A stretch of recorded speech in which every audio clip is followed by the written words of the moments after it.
Patut dan layak kita panjatkan rasa syukur dan terima kasih kepada Tuhan Yang Maha Esa atas berkat dan kasih-Nya sehingga masih dapat kita nikmati hingga saat ini.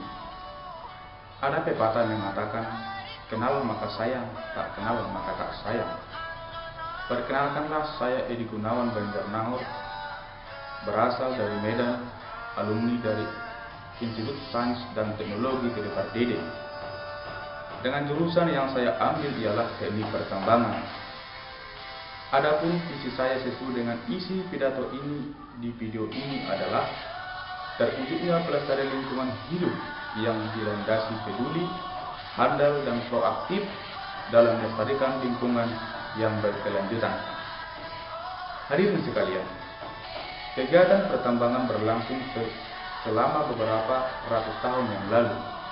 Namun pertambangan yang signifikan baru terjadi sejak awal tahun 1970-an.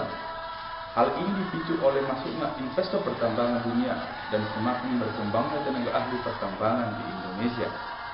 Menurut USGS, pada tahun 2005, produksi timah Indonesia menuju peringkat kedua pada tingkat dunia, tembaga di peringkat ketiga, nikel di peringkat keempat, dan emas di peringkat ke-8. Bahkan Indonesia juga menduduki peringkat kedua sebagai negara pengekspor batu bara uang.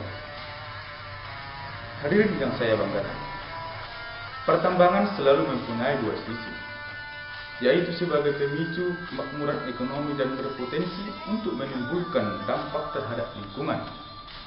Rangkaian kegiatan pertambangan dapat dikelompokkan menjadi kegiatan eksplorasi, penambangan atau eksploitasi, serta pengolahan dan pemurnian.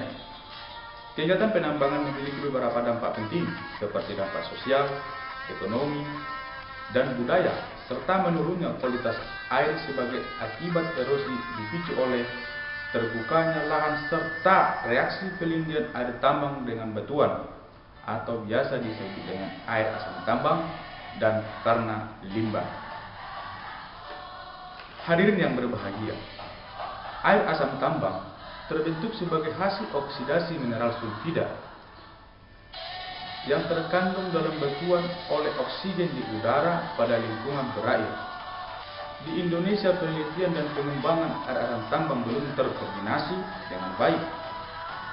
Penelitian dan pengembangan air asam tambang yang intensif terutama dilakukan oleh perusahaan pertambangan internasional seperti PT Freeport Indonesia dengan melibatkan penelitian maupun konsultan internasional atas inisiatif Profesor Rudi Sayoga yang bekerjasama dengan Departemen Pertambangan dan Energi Republik Indonesia pada tahun 1996 dilaksanakan seminar air asam tambang di Indonesia yang pertama kali di Jawa Barat, ITB, yang menjadi lingkup penelitian dan pengembangan tentang air asam tambang yang pertama, prediksi pembentukan asam, metode pencegahan dan mitigasi air asam tambang.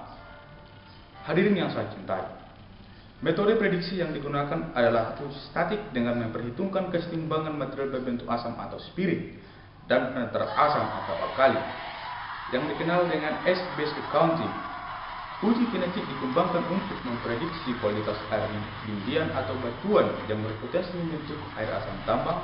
Selain itu, pemodelan reaksi pembentukan air asam tambang juga dikembangkan terutama untuk menjelaskan reaksi kimia, katalisasi oleh mikroorganisme dan proses pelindian. Penelitian dan pengembangan mengenai upaya-upaya pencegahan dan mitigasi air asam tambang terfokus pada pencegahan secara kimiawi, pembentukan air asam tambang, pencegahan katalisasi pembentukan air asam tambang oleh mikroba, dan pengolahan PAF dengan pendekatan geoteknik serta pengolahan air asam tambang baik secara aktif maupun pasif.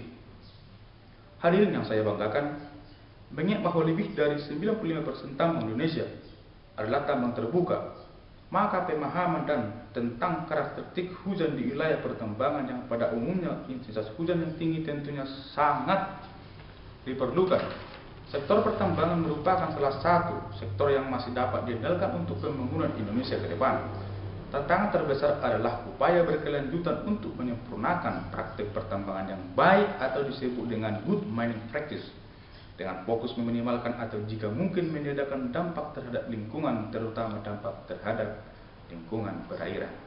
Demikianlah pidato singkat saya, semoga bermanfaat bagi kehidupan kita. Terima kasih.